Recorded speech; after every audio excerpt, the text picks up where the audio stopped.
Good evening. This is Jean. I'm at the home of Sylvester and Queen Esther Jones in Fayetteville, West Virginia. This is their summer home. They live in Florida during the winter. Fortunately, I saw Queen Esther recently and I have her phone number, so I gave a call this evening and I found that Mr. Sylvester Jones would be here. And he's going to talk to us a little bit about his time at DuBois, before, after, whatever he wants to talk about. But he's a DuBois person. Hi there, Mr. Jones. How are you? Good. You want me to start now? Well, DuBois was quite an experience. We had wonderful teachers, great coaches, and great camaraderie. Beautiful people. We got a quality education at DuBois. And I can't say enough about the people that I met and that has guided me through life that I met at DuBois. Wonderful teachers from Mr. Charles, Tom Ash, George Scott, and Mrs. Canada, Mrs. Harrison. We had wonderful teachers. We got a quality education. What did Mrs. Canada teach? French.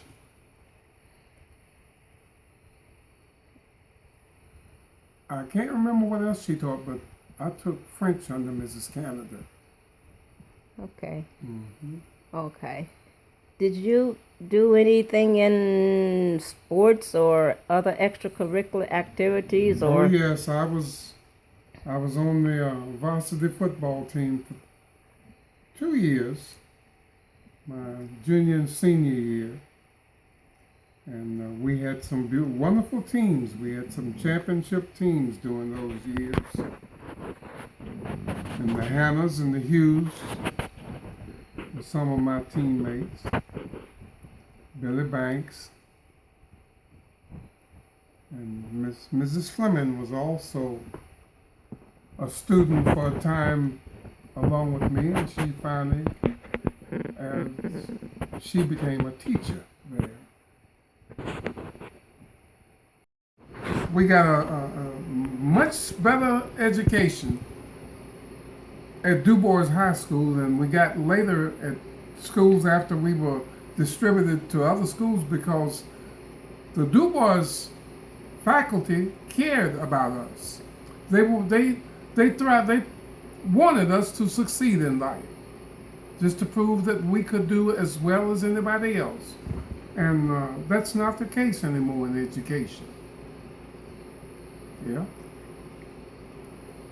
Yeah, I always felt that way.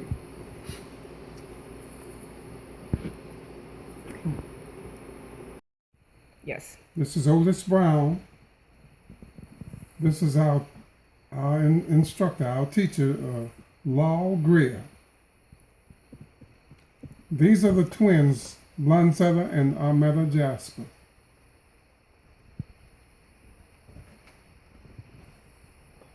This is Robert Hughes. Fifi Greer. She's the daughter of the teacher, of the instructor. And the principal is Mr. Charles. T.W. Charles. Okay. Mm-hmm. Wow. This is fascinating. DuBois High School. Mm-hmm. Football champions. And this, again, I'm talking to Sylvester Bubby Jones. These were some classmates of his. Mm-hmm. Fascinating. And he's donating this to the museum. Mm-hmm. Thank you very much. Thank you. Thank you. Mr. Jones is going to give me a picture of classmates. It's a picture of him and classmates and Mr. Scott. So he's writing the names on the back now so that I will know who they are. Now, when I called this evening to see if I could come over, his wife informed me he was just getting ready to go to the store to buy some ingredients he needed, something else for a product he was making. You'd never guess what he's making. Okay, you see that jar right there? Do you know what that is? Okay, go ahead and guess. Yes. We used to put it on our beans or our greens. Mrs. Jones mixes it in her mayonnaise for her potato salad. So I'll let him finish writing, then I'll ask him, what is this he is making? Mr. and Mrs. Jones are fascinating people. The things they do here at their summer home in West Virginia.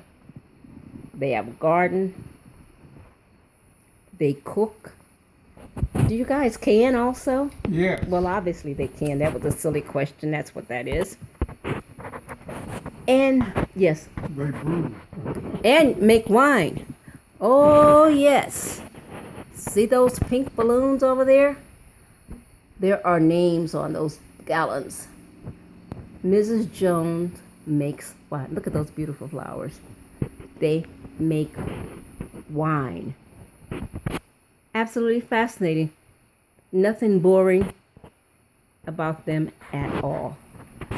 So, Mr. Jones. Yes. Can you tell us what this is? This is my famous chow chow. I make plain chow chow, which is this, and I also make hot chow chow. That is very good if you like spices. What do you do And the ingredients are from my own garden, except for the onions this time. But all the other ingredients I grow, I raise. And what's in chow chow? That's the secret, but I will tell you. Green tomatoes, onions, cucumbers, cabbage, and peppers. Plus many different spices, such as mustard seed and pickling spices, salt and vinegar, and sugar. Very delicious. How long does it take to make a batch of chow chow? About 3 hours. After you make it, does it need to just sit on the shelf for a while or something like that? No, it's ready immediately. Wow. After it's cooked and the jars are sterilized for preservation. And that's my jar of chow chow you're looking at right there. Mrs. Absolutely. Jones pulled it off the shelf for me. Thank you. Mr. Jones, the chow chow maker. Alrighty. Thanks. Mr. Jones is busy getting a bag for me for my goodies. You have two boys, and they live in... In Detroit. Okay, they're in Detroit. They remain in Detroit. Okay. You have any grandchildren or great-grandchildren? One. Have one grandson. Okay. Okay. Look at that. That's going home with me this evening. Wow. Wow. Now this is what a DuBoisonian will do for you. Okay.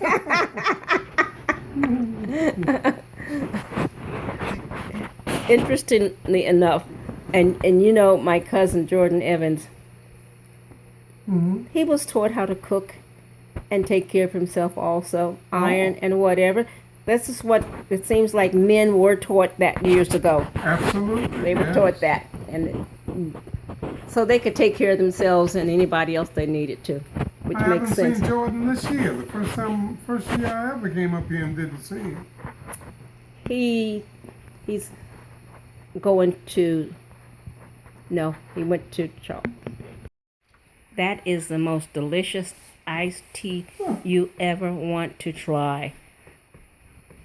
Look how blessed I am. Chow chow and iced tea. And they make their own tea, by the way. Am I blessed or what? So, Mr. Jones. How you say, how do they spell Otis? O-T-I-S? O-D. O-D. Mr. Jones, do you have a nickname? Bubby.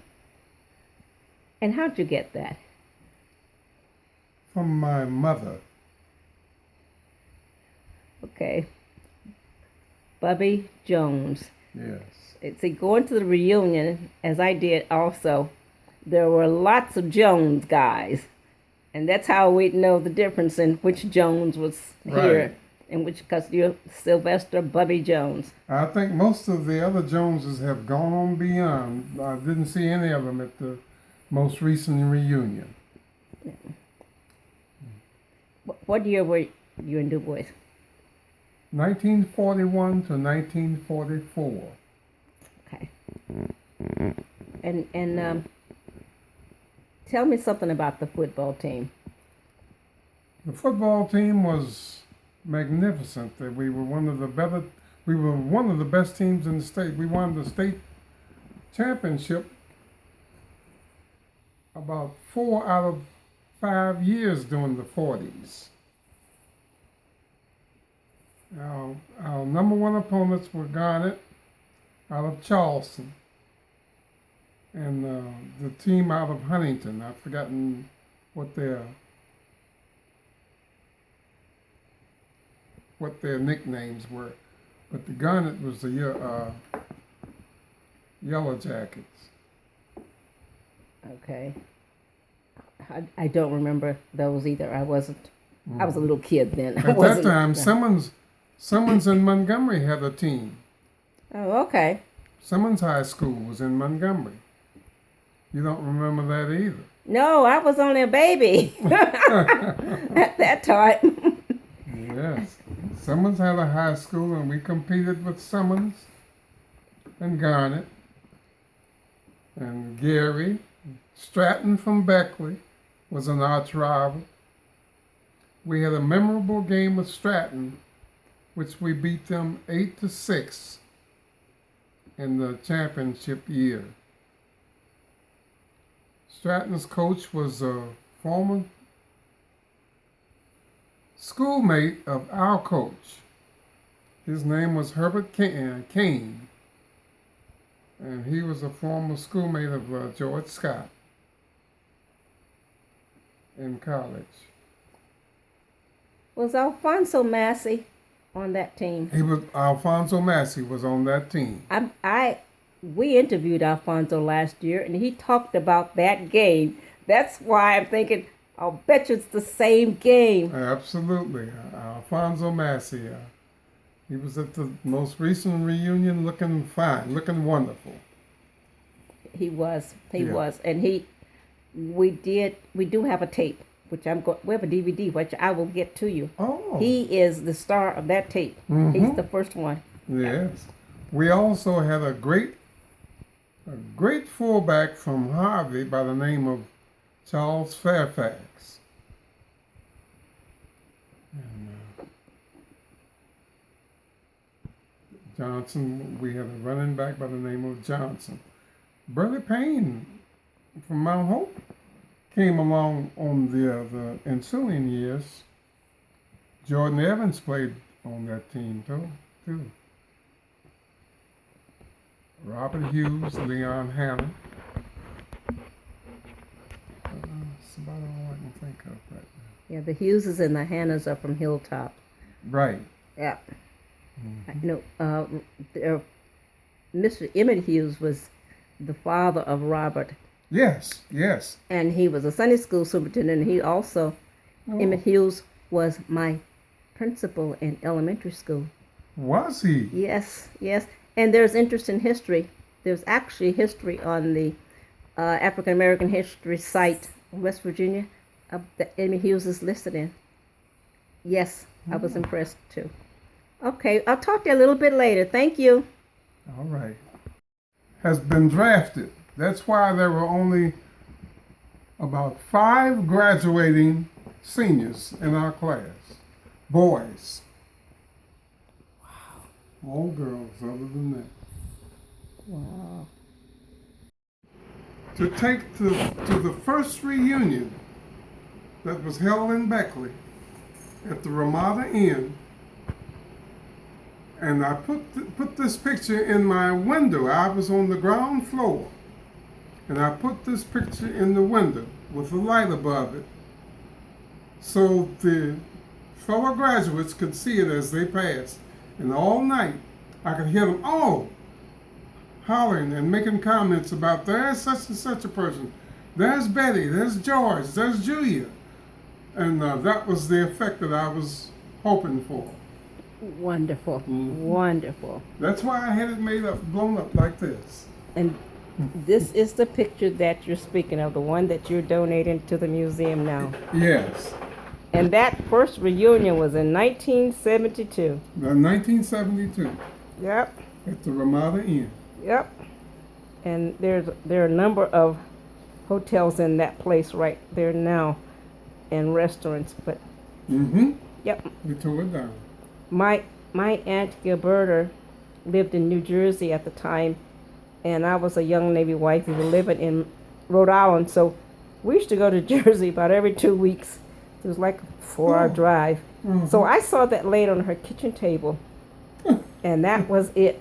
Well said. That's how I went to the DuBois reunion. This is great. This is wonderful. Thank you very much. And it's all about DuBois High, how we